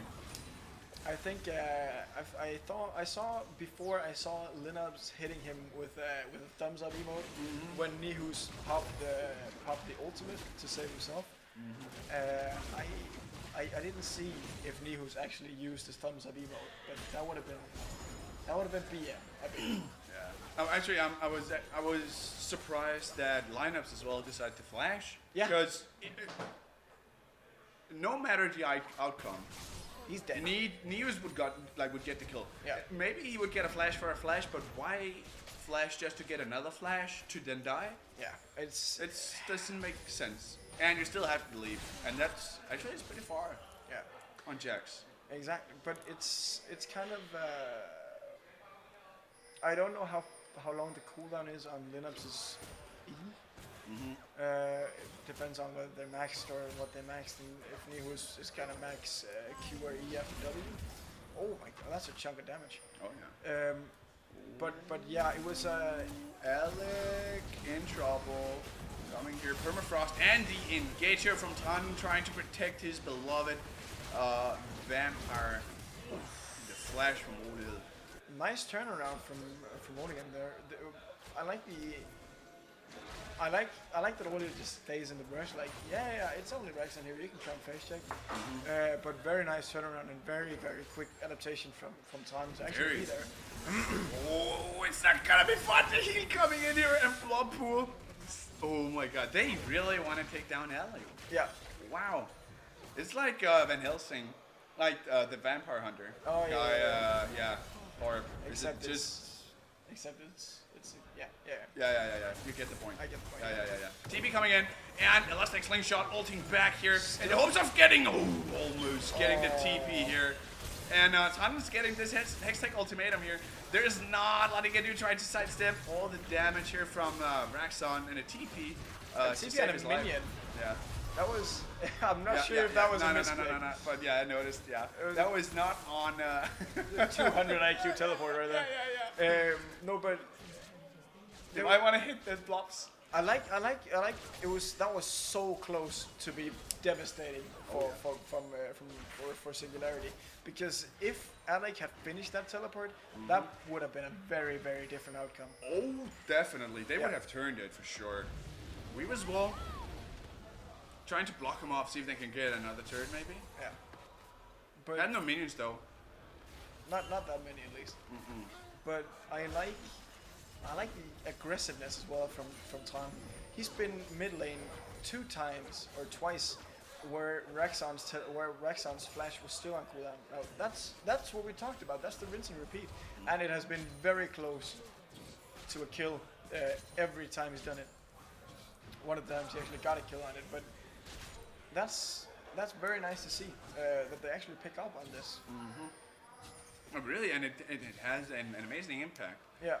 Especially when he saved Alec above the red prop camp as well in the jungle. Like he's doing like overall, both like the first game and the second one here, he has an amazing impact. He's everywhere, and he's there when he's used or when he's needed. Yeah. You just said red buff. I'm pretty sure that Nihus just went in and stole all his red buff. Yep. That's It's kind of a big move. yeah. It is. A bit. But Be a shame. You come on. You got Conqueror and you want the red buff. it's Insane sustain, burn damage, slows, and true damage. Let's go. And the engager from Chan. And missing, the Q combo. like no, but I really like that's a I just missed it again. It's the H. You're right. It's the H. It is the H. Well, all jokes aside, Rift Herald, Drake still up, hasn't even been touched on. Oh, not at all. There's not even any vision. Exactly. I'm like, it's okay. fine. Okay, when we talk about it. I guess both of the teams are happy to give it up, or to give the dragon up. Yeah, but when we talked about it, and the best part is actually they're trying to get both at the same time. Yeah. So, but Jax has a very easy time. He's gonna have trouble. Oh, we was wall. The flash and the jump, and in safety he goes. I was gonna question that flash first. I was like, wait, you had a Q, but of course to avoid the damage from Raxon's what is it? What's the ability called? Which one? His Talia's W. I have no clue. They're actually maybe gonna trade. This is like there's so many. Oh, the engage here coming in and being interrupted. Again, a miss combo and a. Oh my god. Ton just missing everything. Oh, that's a dead Alec. There's no way. I was actually thinking that this would be a good trade for Roligan, because they had the opportunity to 2v1 them in bot lane, in bot lane at tier 2 tower, but they actually chose to back off with almost full HP. Really respecting Raxon, but I'm not sure. Like, who was there? They have no wave clear in the top side as Roligan. So, who's good? Just overall Oh, good. the engage again here. Han is completely missing these engages. But they do get a kill though. That was actually that was nice. Oh, that's not gonna be fun. Ignited and taken down by Linux. There we go. Hextech Ultimatum trying to keep Alec in place here while we see News getting caught by the binding. Forever Snap. Oh, the sustained Empower Q taking its place in the rift. Christ, can you do this? Wow. Oy. Almost. This, like, it's also hard to be Tron in this because, like, you see the hitbox. Oh, that's not fun.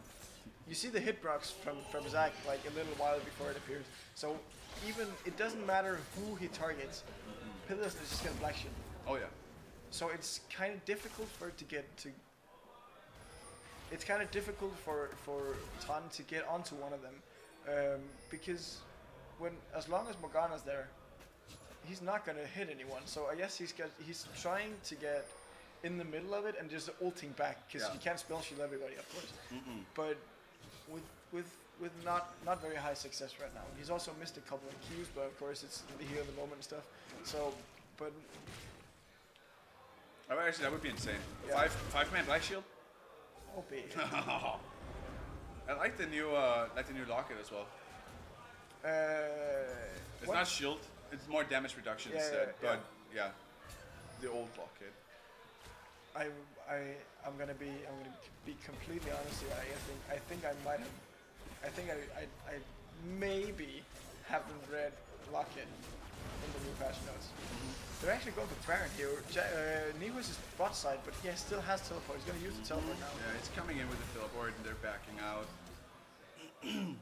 It's a dangerous call, but they did get the TP though. I'm pretty and sure they got the advantage now. I'm pretty sure that was just what they wanted. They just wanted to spend. There was Nihus to spend this teleport so they can go whenever at it because they know that Nihus is gonna be in a side lane. So if they can just burn his TP now, then well he's not gonna be able to get to be there, or they force him to stay with the team. So that's a good call from Singularity. That's Yeah, and that's a really good mind game because, as you said yourself, I do apologize. Now that Lineup has the TP advantage, he can split push just the way he wants to. exactly. And there is nothing that can stop him from doing that. Oh, getting caught there as well. Still losing the matchup though, or the one-on-ones. Yeah. But now, They're gonna set their sights on Alec here. yeah, exactly. And there's not a lot he can do. The only question is the rest of the company gonna be fast enough to help him out? He was chill smited. Empowered Q is gonna be there using the brush to come back, eating it all up there. Tannen gets a kill. Talia is down, or Raxon. And there's no way that they, he's gonna survive. Menchai gets it. The Flash Hex ultimatum coming in and connecting. And I'm gonna say kill secured by Peterson. Yeah. He's good at those kills. Kill steal. Very nice rotation, or a very nice rotation to spot Alex, or to spot Alec there. A bit. I know that Raxon has to ult, but kind of risky to go in face first alone as a Talia against a Vladimir, Oh yeah. because you know that there's the ability, there's the opportunity, or there's the chance that you might lose the 1v1. So the team is kind of confused. Are you looking at? Okay. Oh, actually, it did a pretty decent damage there as Yeah. well. But yeah, pretty nice call, but maybe not the best idea to jump off that late, because they know that Alec doesn't have flash. So just wait Weaver's wall and just force him to stand there till your team can get there, if possible at least. Yeah, I agree. And it also seemed like I get the idea that Tan wants to help out and help Alex survive the fight. Yeah. But him dying there, that could have lost him a lot of pressure as well when it comes to night. Now, when we look at the minimap, first of all, they decided not to put any attention towards the Dragon Pit, which makes totally sense now that we're like almost 24 minutes into the game. The Baron is going to be the better objective. If somebody goes towards Dragon, the other team is gonna take Baron Nashor. Exactly. So, but As long like you that could have yeah. Nihus is perma shutting bot lane, so you could like he could solo it. Oh yeah, and they but go for it as well. 7k left, 6.5, 5 going down fast, being interrupted there by Ton pulling back Peterson here. Hextech ultimatum, nothing he can do. Ton is being shut down. See now, if they just keep this up now, that's a Nash they cannot contest, unless we see the Alec coming in here with the full here going down. Turret almost gonna be enough getting away there. Alec is still alive. Double kill going here to Croxy. And very hungry. And the ace of the flash! There we go. Triple kill. Let's go. Peterson Drine coming in here as well. Is that gonna be enough? Almost got it here. And Croxy just taking a walk in the park up the river, taking a kill. I was winning a good fight. And I was expecting a penta. yeah, Of course, Nihus. just doing his job as well. As we saw in the first game. Split push. Oh, that was close. That was very close. And Such a good engage from Alec. A bit unfortunate that Roligan gets executed for Singularity, of course, because they can't contest it. And they like their front line is already down. Nihus is zoning Roligan off nicely here. there's nothing here. Yeah, And Baron secured. exactly. But like we might have talked a bit harshly about Croxy sometimes, but when the teams don't focus properly, like, or when Caitlyn just gets to free hit from behind, she had like 1 kill and two assists or something, but the sheer damage that Caitlyn can output when you don't really have a front line and you're just gonna chase for the kills onto for example Alec is still immense. Like you can really disrupt some effective fights as Caitlyn. Oh yeah. Can't wait to see how they want to prioritize the Baron buff here, how they want to use it. Sieging on mid lane seems the way to go, getting the last tier 1 turn down. Especially with Caitlyn, like Oh, yeah. there are not many champions that can. No, Glacial Prison caught here. Might actually end with Ton having issues here, but Ole is being pushed back. That actually went better than I expected. That seemed like a bit of a panic call from Rolly. Yeah. Like he sees Tran and he sees Alec or not Alec Kidun. It's like, okay guys, let's go for it. And they don't really have anything to back it up with. It's just Glacial Prison use. Sorry. We see the engage here. Ton wants to keep going. Oh, okay, missing the ultimate again now. Just a zoning ult. Yeah, exactly. We as well. See now, this is where this is gonna become nasty. Ton is being shut down. Passive coming into play here. Alex cinched. What? The sustain. Heal being popped. Not gonna be enough. And we see Neos here coming in from the side here. Raxon is putting on the hourglass. And that sustain on Alec was through the grievous wounds. That cuts his healing in half. That was insane. My God. They want to get him, and they got another Empowered Q. Elastic Slingshot was being charged up. Oh my God! Straight into a Caitlyn trap here, being totally destroyed at this point right now. Singularity. Oh, Nihus. Not a lot he can do about it. Oh, they keep going for it. Is that gonna be enough? No. But it's gonna secure the second game of the night. You're winning the game. Yeah. Oh, you're winning the bet, sorry. Yeah, so I win both the bet. Yeah, not both. You I just win the bet, yeah. It's okay. I lost it. I won in looks, so it's okay. I won it. Hey. That was whoa shit. That was a very hectic last few minutes. It felt like Singularity was kind of in the driver's seat. Like they were in the driver's seat. Like being able to force the plays, being able to start Nashor, being on the up or being on the front foot. Like okay, we force Neos' TP, and then we go for Baron like 4v5. The problem it was Alec when he just walks in, the 4 people just doing the Baron, ults them all, and just pulls. Yeah. There's so much damage, especially on Roligan, because he knows that if they kill Sejuani, it's at least a 50-50. Because Oh, Tran yeah. wasn't dead, so it was a pretty guaranteed win. I think I'm pretty sure Alec went down in the end. But meanwhile, this is all happening, and Alec is making this fantastic engage. You just see Cruxy just free hitting in the backline. He's just standing off to the Yeah, side yeah. and just doing absolutely nothing, just auto attacking. yeah, and it hurts. It hurts very, very much, and that's where the game changed to Roligan being super dominant. Yeah. Taking the Baron, forcing a fight, just brute forcing top lane, and again, Nihus has just opened the map up because he has no teleport and he can't walk up there, so he might as well just split push because that's the best he can do. Oh yeah, and he did very well. He did very, very well. Cut like the whole bot lane off, getting the inhib, going mid while the rest of the team is top lane, getting 2 turrets. Let's go, boys. Oh, you want to group up? Nah, you know what? You just team fight. I'm gonna come in from the side and flank. Boom! Counter attack. That was so good. I'm actually not sure if Singularity wouldn't have forced the teleport from Nihus.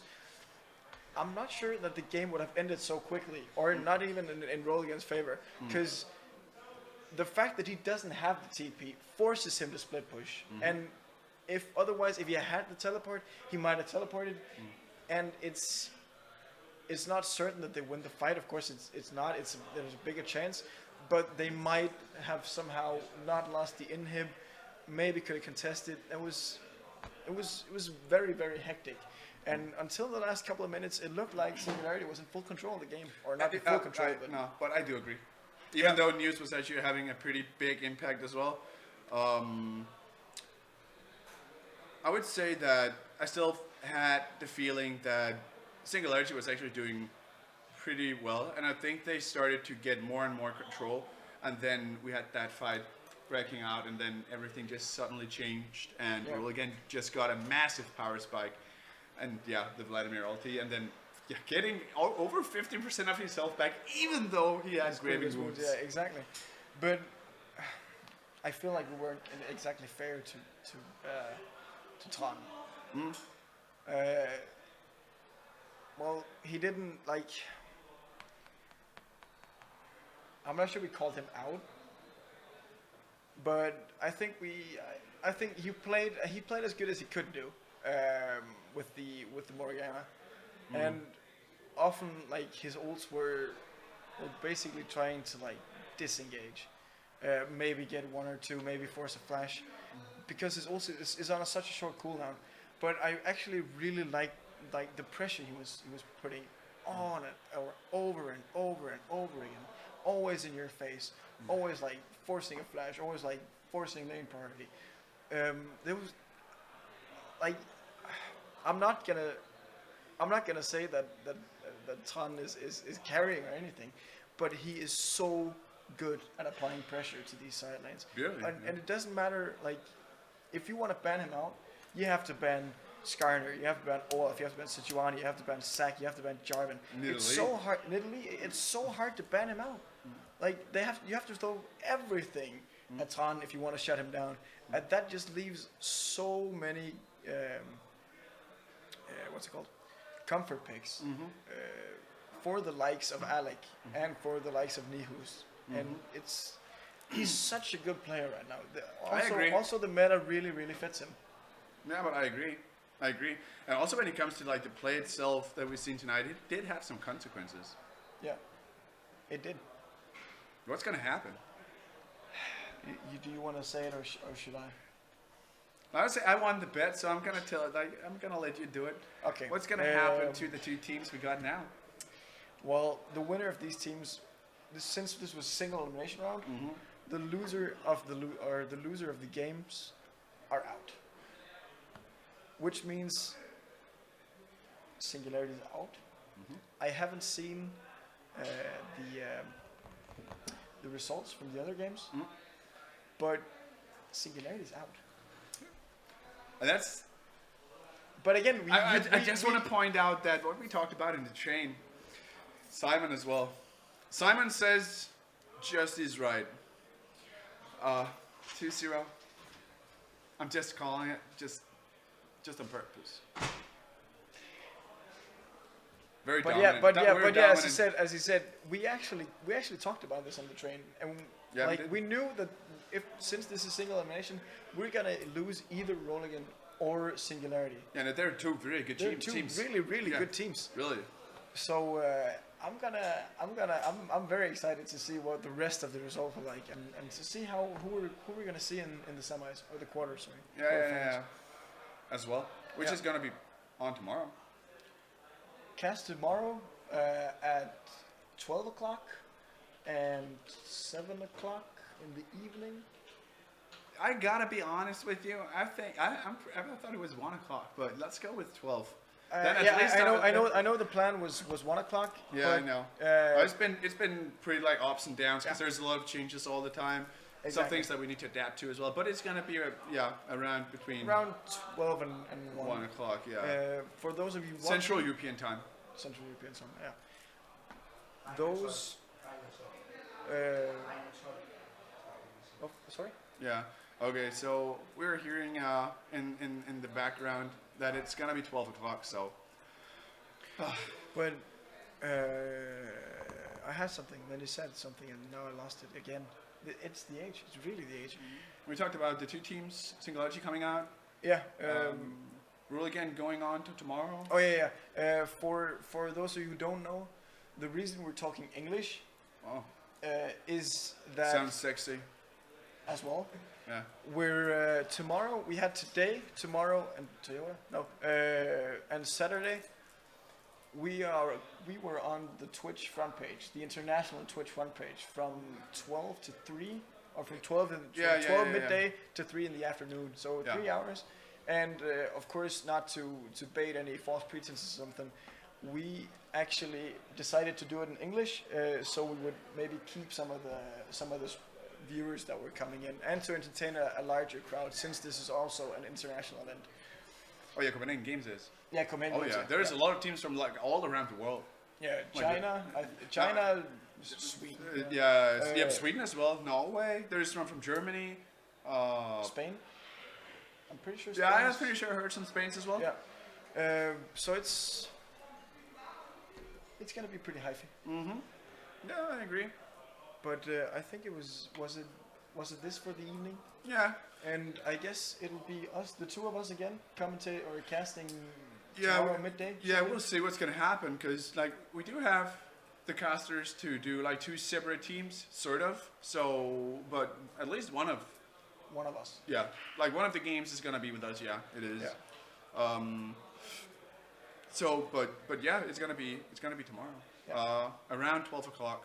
So they want to see if they can move it a bit, just 1 hour, if possible. Yeah, so we can get more Central time. European time. Yeah, exactly. But I think, do you have any last remarks? No, not at all. Just thanks for watching. Yeah. It's been a pleasure as always.